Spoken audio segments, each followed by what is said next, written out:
شہد کی مکھی تشریحات میں اب ہم کریں گے شعر نمبر 9 کی تشریح، اور شعر ہے: رکھتے ہو اگر ہوش تو اس بات کو سمجھو، تم شہد کی مکھی کی طرح علم کو ڈھونڈو۔ تشریح: نظم کے اس شعر میں شاعر کا کہنا ہے کہ اگر تم عقل مند ہو تو یہ بات سمجھ لو کہ شہد کی مکھی پھولوں سے شہد بنانے کے لیے کس قدر محنت کرتی ہے۔ تم بھی اسی طرح محنت اور لگن سے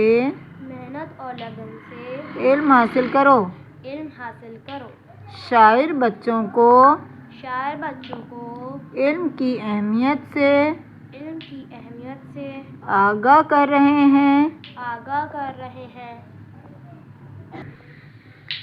کہ تم بھی اسی جنون کے ساتھ علم حاصل کرو۔ جیسے شہد کو بنانے میں شہد کی مکھی دیوانوں کی طرح باغوں میں اڑتی پھرتی ہے۔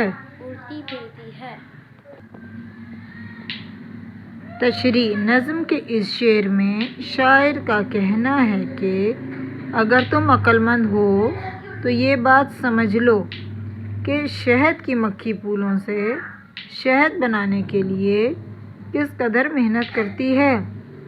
تم بھی اسی طرح محنت اور لگن سے علم حاصل کرو۔